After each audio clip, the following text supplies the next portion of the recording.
Good afternoon. Let me begin with one just quick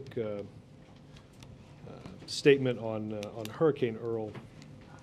The President is closely monitoring and aggressively preparing for the storm as it continues to head toward the East Coast. On its current track, Hurricane Earl could approach the coast of North Carolina by late tonight or early Friday morning. Last night, the President signed a pre-landfall emergency declaration for the state of North Carolina, ensuring the state has what it needs beforehand, and FEMA has already moved teams and supplies into states along the East Coast to provide support and resources as needed. As you know, yesterday, Administrator Fugate provided the President with an update, and FEMA is in close contact and coordination with the governors and their teams up and down the eastern seaboard to ensure that they have the support they need should the storm make landfall later tonight or tomorrow. I do expect that the President will speak with the FEMA Administrator again today, and we will let you know when that happens. Yes, ma'am.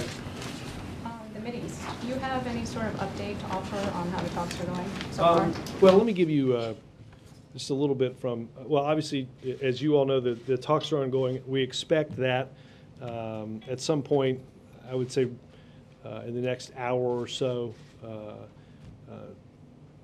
Senator Mitchell, our special envoy for Middle East peace, will conduct a briefing on what has transpired today.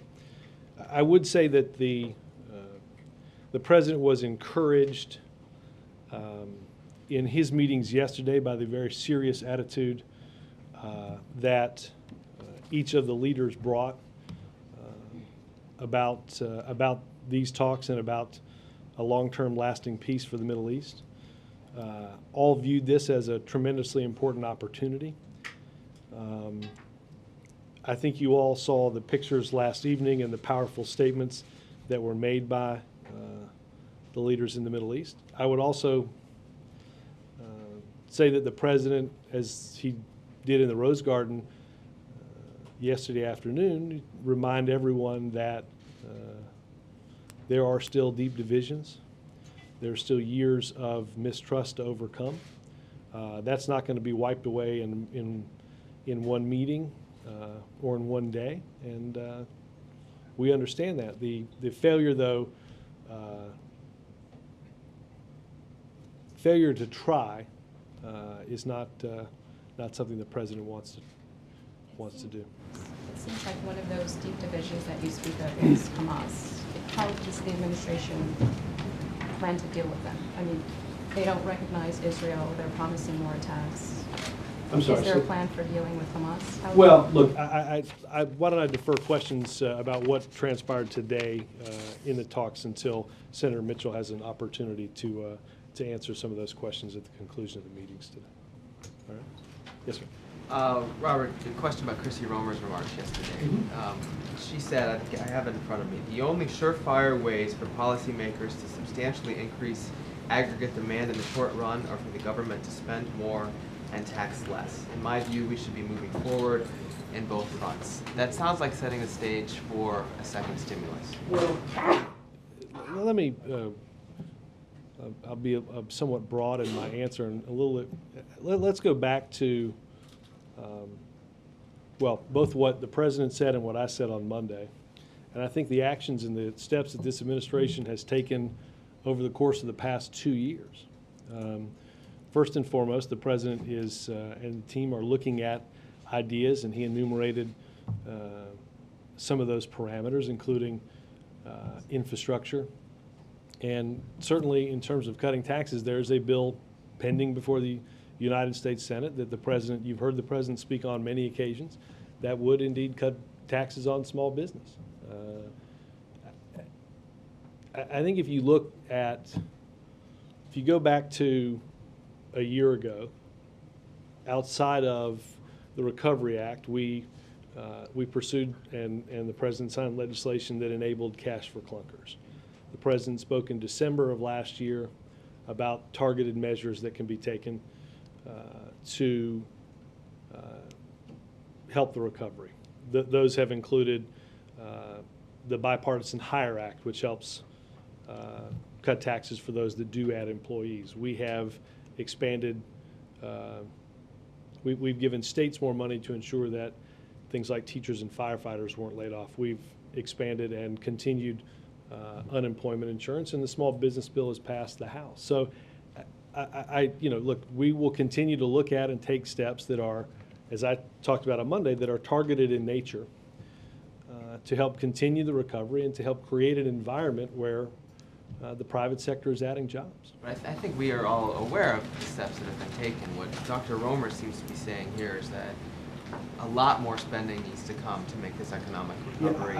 Again, I'd point you to what the president said on Monday. I don't think that is. I'd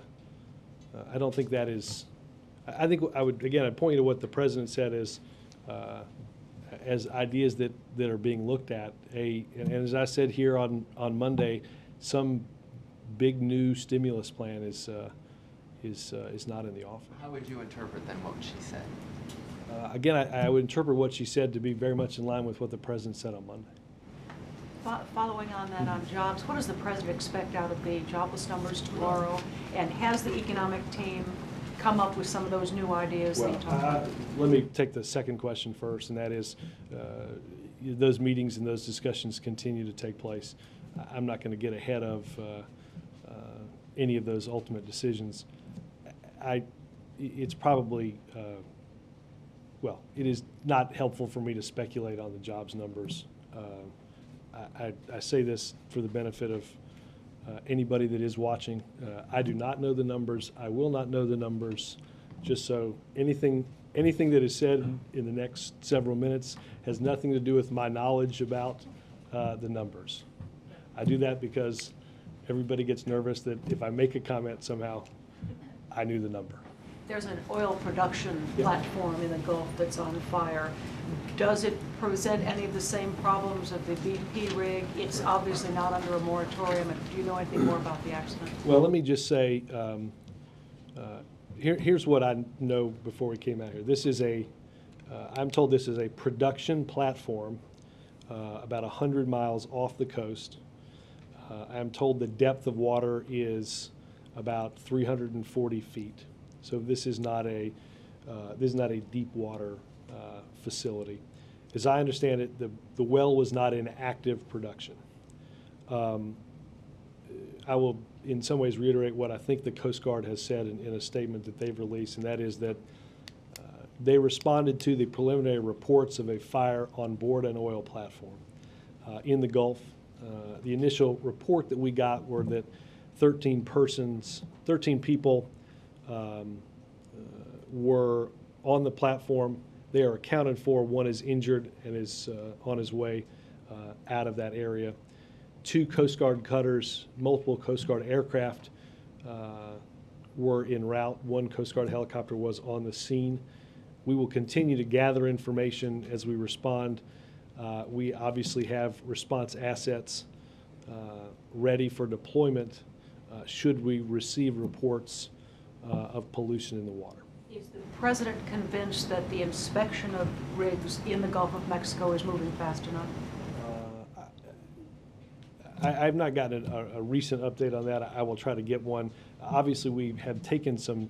We took a series of steps after the BP incident, primarily around deep water drilling. Let me not go too much further than what I have, and if the situation warrants, we'll certainly update that. I will say the president was in a meeting in the Situation Room. I don't know if he's been notified. John Brennan, who's in that meeting, does know about the incident. I just don't, before somebody asks, I don't know if whether or not John, it's a national security meeting, that John had or had not had a chance to discuss that with the president. So who would be in charge, just from following up from the Coast Guard? I do not know who is on the scene, but you can, the Coast Guard, obviously, the production facility is located in federal waters. They are the ones that are in response. I don't know if there's who the highest ranking person is on the scene. And just following up on the Middle East peace talks, what does the president see as his role going forward now? Does he feel like he's appropriately set the stage and now it's Secretary Clinton who's taking the lead? Well, and if there's additional talks, say, hosted by Egypt, would the president be the one who would be attending, or is he stepping back now and letting others? I don't want to make any scheduling pronouncements. I'll do this in a couple ways. Obviously, Secretary Clinton is conducting and is the lead on this as she conducts these meetings today. Obviously, our Special Envoy George Mitchell has spent a lot of time in the region, as has the Secretary. Look, we have said this from the very beginning, and as I mentioned the other day, one of the very first things the President did upon walking into the Oval Office that very first full morning was to make calls to leaders in the region, some of whom obviously were here yesterday. I think this is true historically, and that is when we are actively involved and engaged, there is a better chance for peace. That's been President Obama's viewpoint and the whole team's viewpoint. So I can't speak to what our involvement would be at different points in this. Leave that for sort of situational discussion. But obviously, we have over the past many months been actively involved and engaged, and will continue to be actively involved and engaged as the best way to make progress, we have always felt, is to do so the same way they're doing today, and that is to sit at that table and have direct talks. And does the President see this scenario differently, more optimistically than previous administrations, because of more stability in the West Bank, or because of a potential mutual threat from Iran becoming nuclear? How does he see this as any different than previous administrations? Well, again, I'd say first and foremost, I think the President felt that the meetings yesterday, as he said, were productive, and believed that each of the leaders was genuine and serious about seeking peace. You know, at the same time, we understand that this is, as I said earlier, this is something that has eluded generations. We're mindful of that. So we will stay engaged. We will do what is necessary, and then we hope that each side will continue to take steps necessary to build confidence and make these talks productive. Does he believe that the potential mutual threat by a nuclear Iran is helping bring these two sides together? Again, we have always maintained that peace was in the best interest of each of these entities involved, regardless of anything else in the Middle East. I think that that was true when the President first came in, and it certainly is true and is governing our actions today. Yes, sir. The numbers for members of Congress have gone through the floor in recent weeks for the Democrats. Why do you think that is, and why hasn't the President done more during the recess, during August basically, to try to shore them up? Looks like, you know, they're in a terrible spot. The numbers for members of Congress, Which polling numbers? numbers for people who are running for office. Democrats' numbers have nosedived during the month of August. Sound like a radio guy when you're doing the. I could give you a chart, but you get the idea. Yeah, look, we are, the President will continue to make a very active case for the steps that the administration has taken, and why we have to continue to move forward on that path. Yeah, but Bill, he didn't do much during August. Why well, not? I will say this, Bill. The President has been fairly active in both campaigning and in raising money. What the President is helping the Democratic National Committee do is something that the Democratic National Committee has never done in supporting Senate and congressional candidates. And it's something we'll continue to do. What is it that they've never done? The level of support. Yes. Following up on what Ann was saying about the economy, not about the numbers tomorrow, but the snapshot that we got today of the new unemployment claims down, but also productivity down and labor costs up. What does that snapshot tell you about the state of the recovery? Well, look, I think, let me give you an answer that's not necessarily based on one unemployment claims report today, because I am somewhat hesitant to get into what are always going to be the week-to-week swings of unemployment claims. I think it is safe to say that we are in a markedly different and better position than we were a year or a year and a half ago. Our economy is expanding. We've created about 600,000 private sector jobs throughout the course of this year. As I have said earlier, and I think as the President has said, there's no question that the trajectory of that recovery, based on events, particularly in Greece, have changed that trajectory from where we were at some point in the spring. We have to continue to be mindful of whatever steps might be necessary to continue that recovery. What are those? What do you do to turn it around and get it going in a stronger, higher trajectory? Well, again, that's some of the discussions that the economic team is having, and I'd point you to what the President said in the Rose Garden about that on Monday. Okay, and one other thing on FEMA. You said FEMA's moving teams along the East Coast and supplies. Can you give us more details on where and what supplies? Yeah, let me get a comprehensive list, and we'll send it around to you at the end of this. You just said, and the President said on Monday, that y'all are considering a range of new items on the economy to try to turn things around. Assuming time is of the essence, can you give us a sense of how soon you might roll some of these out, and whether you would do it piece by piece or? You know, I don't know that those.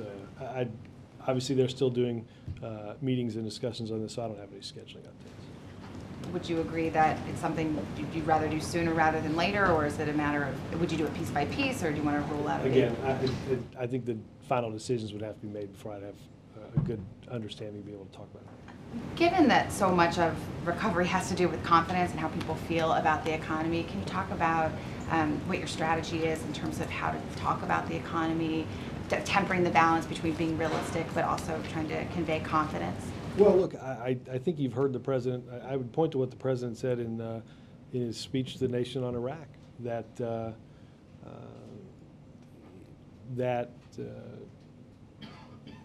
we are and always have been a very special country. We are in charge of our own destiny.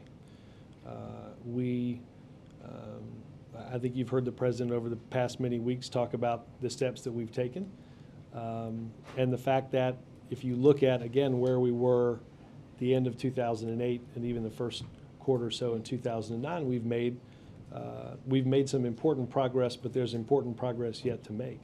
That's why the President continues to look at ideas that might help create an environment for more private sector hiring. That's why we'll continue to look at and make investments that are important in creating the jobs of the future. I think you'll hear the President talk about a combination of that, expressing confidence that that we are headed in the right direction, albeit not as quickly as anybody, including the President, would like to see. Did the President tell people they should save right now because we're in a trying time, or they should spend because the economy is strong and it's helpful to the economy? Look, I think the President would say that I'm not going to get into the individual purchasing decisions. I think the President would say that we are making progress, that our economy is stronger than it's been in a while, and we have to continue to be mindful of and try to make progress on making this recovery one that's even stronger. There's no doubt, Savannah, there are the depths of what we entered are unlike anything that we've experienced since the Great Depression, and we've got a big hole to fill and a lot of jobs to create to put the people that are that want to work fully back to work, and that's what the President's goal, obviously. And then real quick, GM put off its IPO and roadshow until after the election. I wonder if the White House or administration had anything to do with that timing decision? The White House is not involved in and not going to discuss IPO based on regulators watching what people do and say around IPOs. Let me come at this economic question a different way. Congress is going to be back in Washington in a week and a half. Beside the small business bill, what is on the President's must-do list before they're back out and campaigning? Because they don't have a lot of time. No, they don't. And I know you caveated by saying you assumed small business, but this is something the President's talked a lot about. I'm going to spend another 30 seconds doing it one more time because what this town does a lot is, okay, I know what you're doing now, but what are you going to do next? I point out that the article that I held up here just the other day, small businesses have delayed their hiring decisions. Small businesses have delayed their expansion decisions. Small businesses have delayed their investment decisions, waiting to see what the Senate will do on the small business bill. So I don't want to discount that the engine of our economy, as the president said, 60% of the job losses come from small business. There are some concrete steps that we can and should take when Congress does come back in a week and a half to change that. Obviously, the president is mindful of the tax cuts for the middle class that expire at the end of the year, and the president will fight to ensure that those middle class tax cuts are protected. I think that is something that we'll obviously have a fairly robust discussion on, not just in the remaining weeks of Congress, but in throughout the election and maybe after the election. From what I understand, Nancy Pelosi is worried that as the tax cut debate goes on this fall in the Senate, that the White House will cave to pressures from some moderate Democrats to just extend all the tax cuts for another year. Can you reassure her of that? I like that you're my Nancy Pelosi go-between, Jonathan. I will reiterate what we've said throughout this debate, and that is the president believes that the tax cuts for those in the middle class should be maintained. They should be kept. The money that would be spent to keep those tax breaks for people that make more than $250,000 a year, and let's be clear that the majority of the money that would be spent next year on maintaining those tax cuts are for people that make more than $1 million a year. Okay, that is a statistical fact. There are. If the Republicans are bent on spending an additional $35 billion, I think there are many economists, and certainly the Congressional Budget Office has looked at many ways that could stimulate the economy. Extending the tax cuts for the wealthiest, those that are making that $1 million, is the least stimulative way to impact our economy. So we are focused first and foremost and only on extending tax cuts for the middle class. And one quick question, more. Please relay that back to the speaker. All right. You've got a bunch of openings. New chairman of the CEA, Consumer Financial Protection Agency, comptroller of the currency.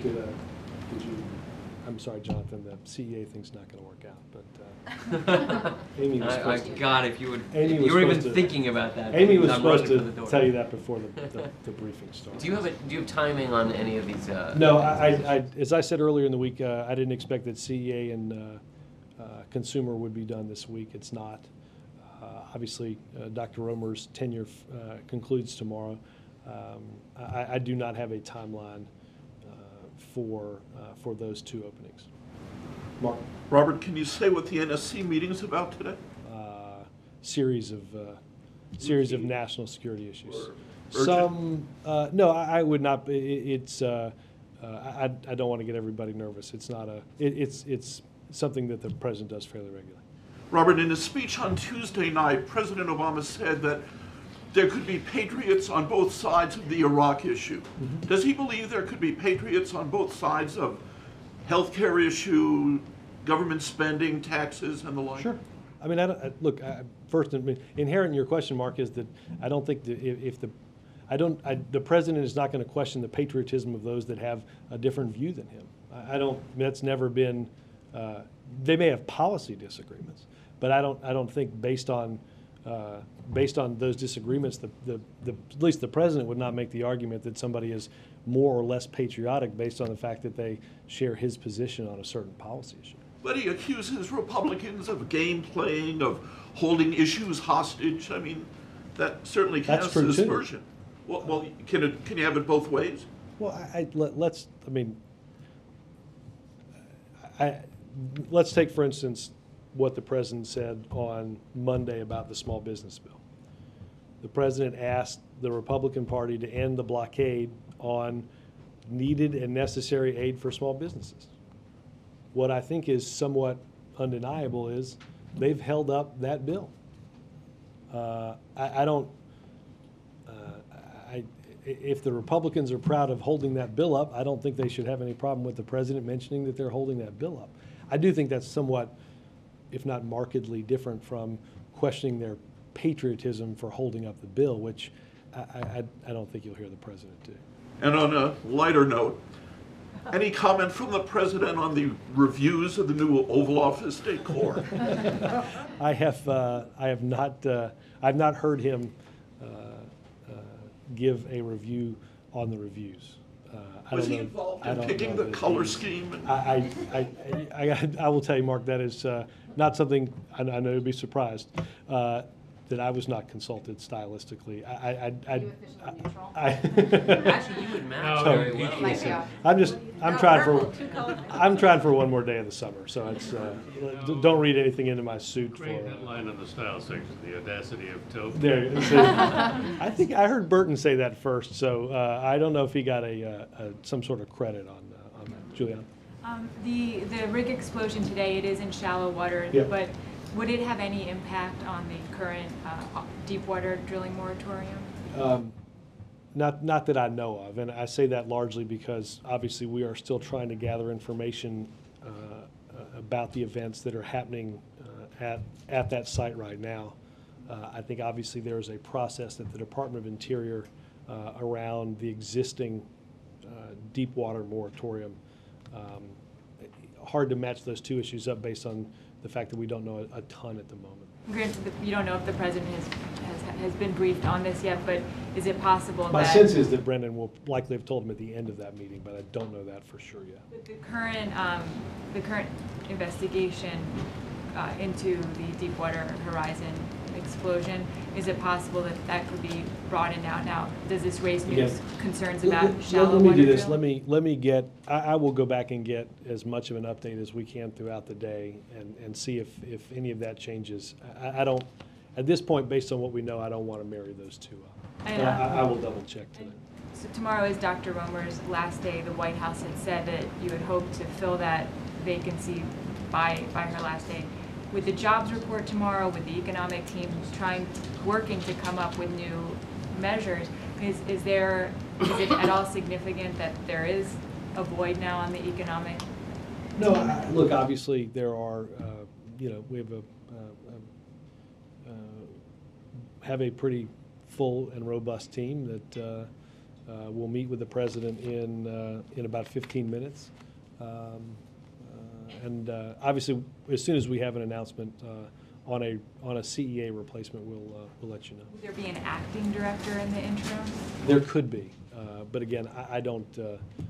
None of those that I know of. None of those final decisions have been made. And then one last question: Larry Summers and Tom Donnelly are going to China next week. Could you talk at what's on the agenda? What's the purpose of that visit? Let me. I think we're going to put out some stuff on that in a little bit. So let me wait for that. Yeah, Robert, You were Mitchell. What's that? You were Mitchell. I understand what you've chosen there, Bill. I don't take it personally.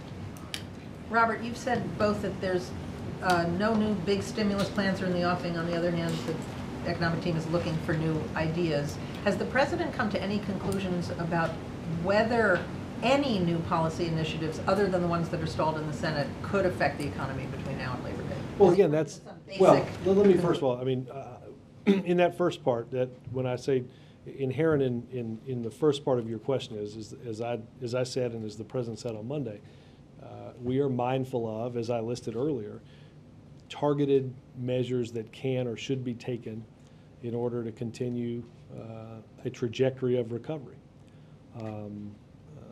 Obviously, again, Martha, those meetings are ongoing in identifying and looking at a whole host of those ideas. I guess what I'm confused about is, I mean, the meetings are ongoing. The economy has been stalling for a while. You have a very short time frame here. Isn't there some sense of urgency about getting new targeted initiatives if you're going to Well, have some? let me speak broadly. I mean, there's been a sense of urgency about the economy since the moment we walked in here. Look, I think we have had to, and we've taken some extraordinary steps to ensure that a recession did not become the next Great Depression. Obviously, we are mindful that, as I think I said this the other day, that we do not want to see, this is not a purely academic exercise.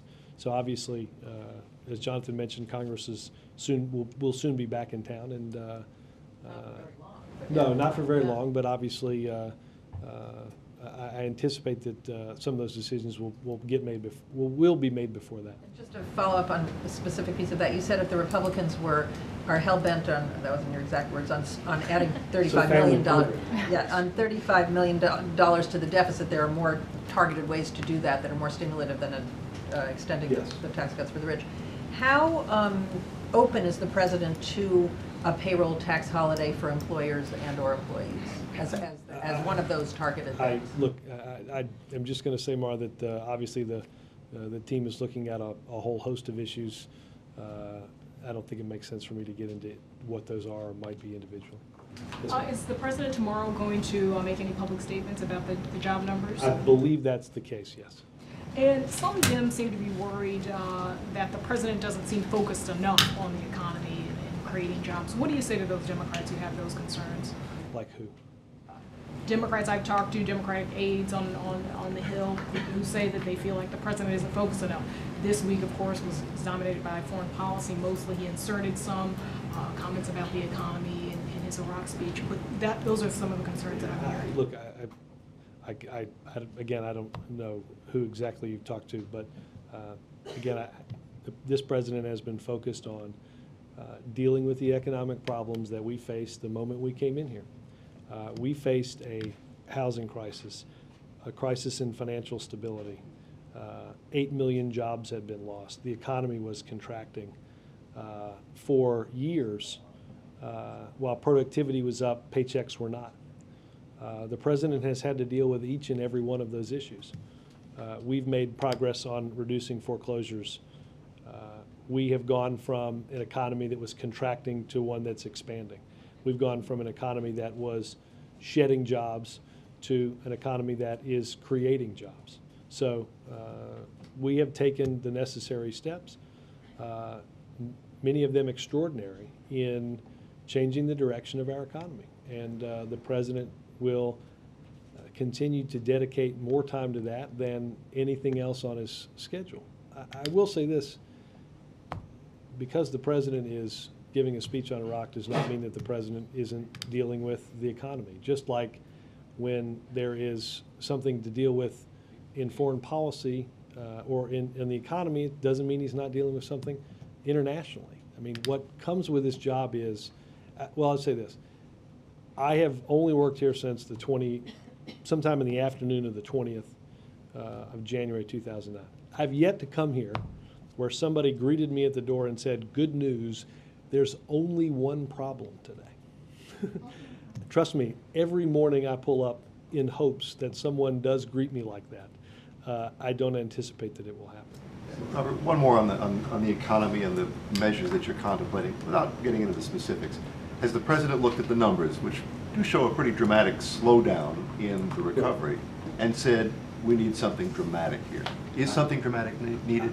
I think the president continues to ask the economic team for what ideas they believe can help the economy now. Look, you know, we have seen, look, part of this obviously is, there's no doubt, as I said earlier, that the economic growth trajectory is not what it was in the spring. That's what the president has asked folks to look at. Some of the measures that we see, and it's why I didn't want to talk specifically about 1 week's unemployment claims. If you look at, if you were to open the paper today and look at car sales today are compared to, they usually do year-to-year comparisons. GM car sales down 28% or whatever they were. Those are comparisons to last August when Cash for Clunkers was there, when we were selling cars not at a rate of 11 or 11.5 million a year, but at 14 million a year, which is obviously what we would strive to get to, but not where we are economically. So certainly the president has, throughout the past many weeks, kept up to speed and up to date on the latest economic data. You know, some of it has shown, as I said, maybe while there's a change in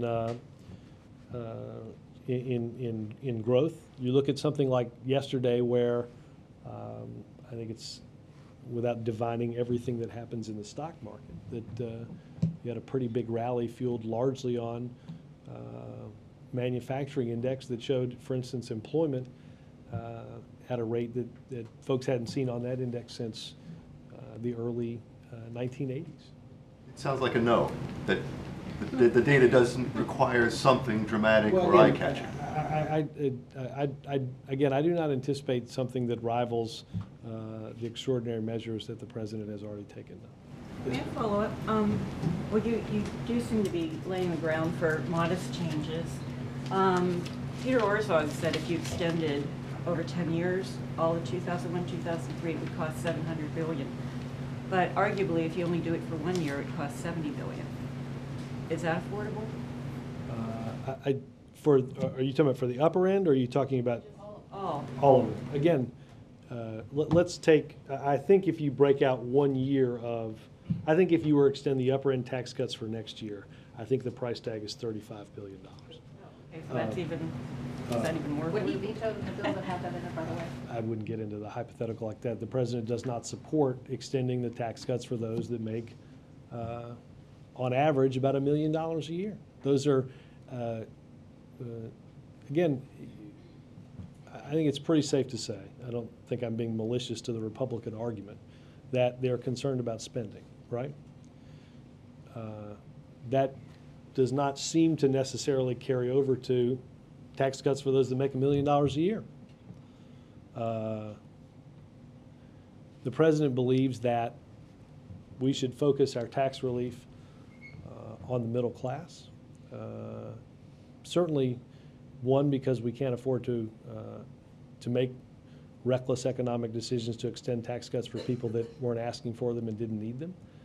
And secondly, even if you did want to do something like that, there are, as I said earlier, far better ways, far more stimulative ways to impact the economy. Peter. I'm sorry. Just to follow up on a question by Mara about payroll tax holiday. Well, you mentioned new hires incentive, that expires.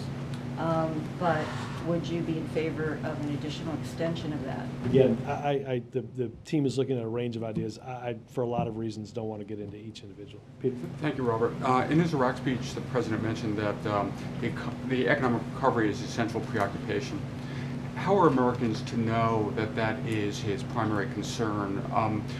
Does he need to, in terms of the way he prioritizes his time, can he show Americans that the economy is his primary preoccupation? Yeah, again, having been here since the beginning, there isn't an issue that the president has spent more time on than the economy, than on the economic recovery, than on financial stability, than on housing, than on, I don't think there's any doubt about that. If I can follow up, but when Americans see the president travel abroad, when Americans see him take a vacation, not that he doesn't deserve vacations as do many people in this room, but might they draw the conclusion? It's an interesting way of phrasing it. Showing the people in the first two rows. But don't they? Careful. We're getting into real warfare. Might they draw conclusions that it's not the kind of, it's maybe they don't necessarily see the things you're talking about, how the president multitasks? Well, look, again,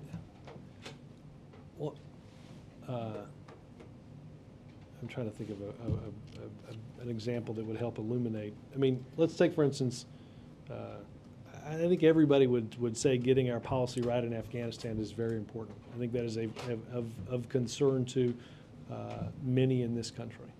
When the president was undergoing 13 different 2 to 3 hour meetings on that, the notion that somehow that's the only thing he was doing, again, I can hardly wait for the day in which there's only one problem. There's only one meeting. It's only on one topic. It's not true today. It's the president will come from the Situation Room. I think the schedule says he's going to eat lunch, which he should and should do, and then he goes into an economic meeting. So again, that's not to say it's just hard for me to, I guess, craft into words exactly the fact that, again, there are pressing problems domestically. The president obviously is the commander-in-chief and has to make decisions about our foreign policy. But Peter, having been here from the beginning, there is not an issue or set of issues the president has spent more time on than dealing with the economic situation that we walked into the 20th of January 2009. Yeah. Has the president made any plans on how he'll commemorate 9/11, and is a trip to Ground Zero a possibility? You know, I do not have. I have not looked at the block ahead. Let me go do that. I honestly don't know the answer. Are you looking at a number of places? He'll stay here or go abroad? Let me go look at the block so I don't. So I have some information on that. Robert, on jobs, Gallup just came out with a poll on August underemployed numbers. They said the numbers went up from 18.4% to 18.6%. Underemployed meaning those without full-time work.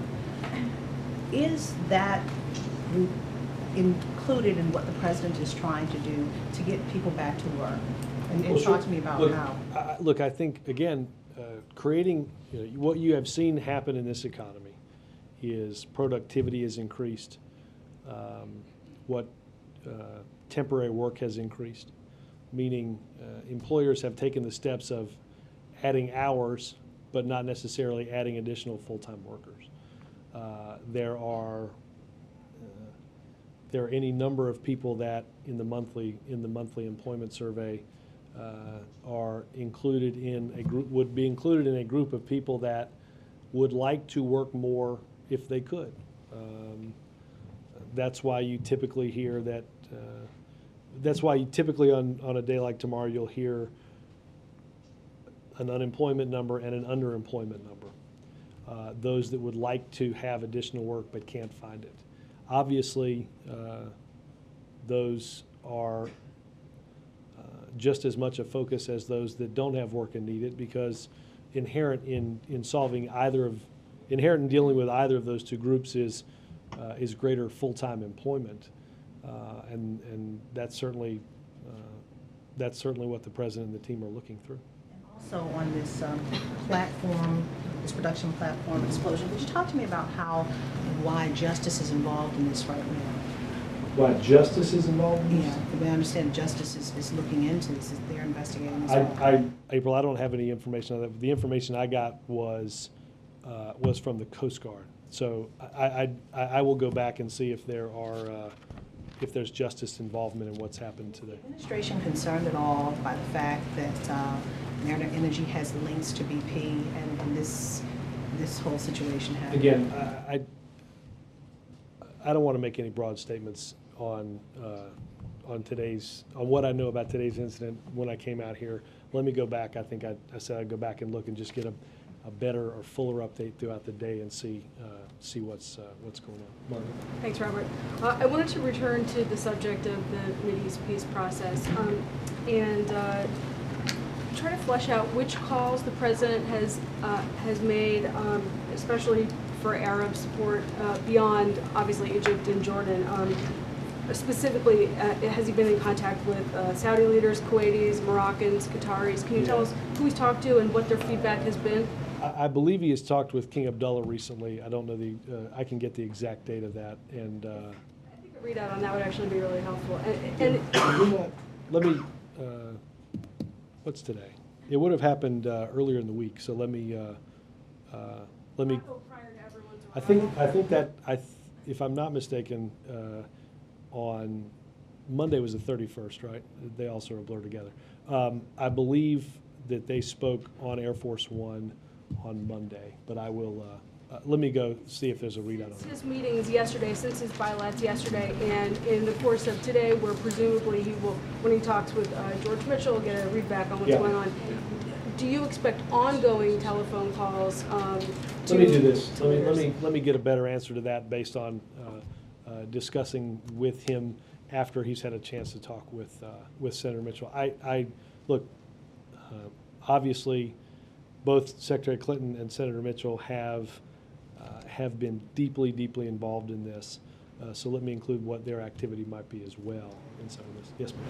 Thank you, Robert. Just to follow up on that, the Arab Peace Initiative, which Jordan's King Abdullah mentioned last night, is an initiative that the Saudi King Abdullah put together.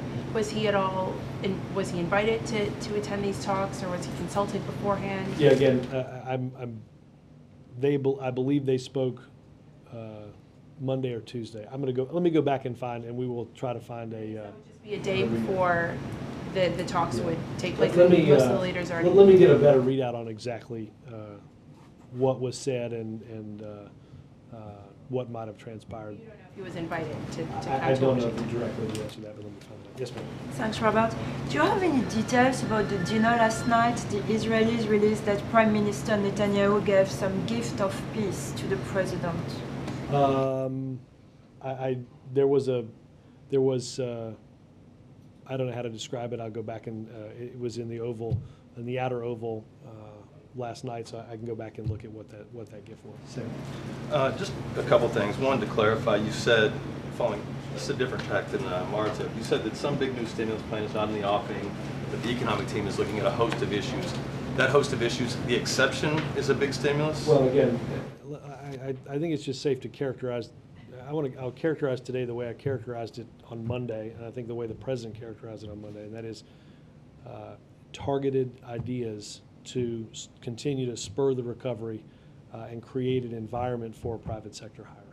So something even resembling what we saw when y'all first came to office is off the table? I have not been in a meeting where that's been discussed. And then the other thing I wanted to ask was, Bill mentioned the polling numbers and a nosedive, as he put it. Does the White House believe the president can arrest those numbers? Look, I will say this. I think the president, I go back to one of the answers I gave Bill, which is the unprecedented amount of effort and support that the DNC is providing to congressional candidates, to each of the Senate and congressional committees. Look, I don't, we saw this last year. This is, I think the president will help make the case, but I do not anticipate that, look, go back and look at polling from 2009 about, in a lot of these races there are issues that are not going to be decided either in support of or opposition to the president. Bill? Robert, for the last 4 days, Glenn Beck has criticized the president for believing in liberation theology, which he calls a Marxist form of Christianity. I got two questions. One, does the president, to your knowledge, even know what liberation theology is? I don't know the answer to that. I will say this, Bill. A crude paraphrasing of an old quote, and that is, people are entitled to their own opinion, as ill-informed as it may be, but they're not entitled to their own facts. The president is a committed mainstream Christian. I have no evidence that would guide me as to that Glenn Beck would have any genuine knowledge as to what the president does or does not believe. So this Marxist form of Christianity? Again, I can only imagine where Mr. Beck conjured that from. Kirk? Thanks, Robert. Would the president be pleased if on election day people base their vote on whether they're better off on election day than when then Senator Obama was elected? I think that's one of the measures that people will generally use. I think that this may not be true for every person, obviously, but there are. I think, Kirk, if you look at where our economy will likely be November the 2nd of 2010 and where it was that beautiful November day in 2008, they're very different places. Again, we'll do a little of the jobs numbers. I don't know the jobs numbers. That's my. You know the job No, I can't tell you. I think I used this statistic earlier in the briefing. We've created 600,000 private sector jobs in this year alone. To take your point of comparison, in the last 6 months of 2008, we lost 3 million jobs. So I don't think there's any doubt there's been a change in that trajectory. I will say this, Kirk, and I think I've said this on a number of answers today. That is not satisfying to the president because obviously our economy has to grow more. We have to add more to the roles of the employed and take them out of the roles of the unemployed. And the president understands, because he is among those that is frustrated that it is not happening as quickly as he would like it to, as he understands that the depth of the hole that we're in is unlike anything we faced in a long, long time. Yes, sir. One Yep. other thing too, you've undoubtedly heard some commentators second guess the choice of using the Oval as the forum, the venue for the speech. Why was that chosen as opposed to giving the same sort of speech at Fort Well, Bliss? look, I obviously was involved in part of that decision. I think there are very, very few issues that if you look back to the spring of 2003 that have played a bigger role in our recent history than the war in Iraq. I think that is a tremendous number of men and women served in Iraq. A tremendous number were killed and have been injured as a result of their participation in that. I think the president believed that the milestone that we marked on Tuesday, the change in our mission away from a combat role and one to a role of assistance, should be marked in many of the same ways that President Bush marked it in announcing the beginning of combat. And I will say this: if I read obviously read a number of stories. There was an AP story that quoted a number of soldiers that are happy that we have made a transition in a country where some of them served once, twice, 3, 4 times. I think it was important that those that spent their time in Iraq, some who left friends in Iraq, deserved the national thanks of their commander-in-chief. So I wonder what, George Mitchell says there's going to be another round of talks the 14th and the 15th. Is the president going to play a role in that? Is he going to invite some of the principals back here? Let me double check on the schedule. Thanks, guys.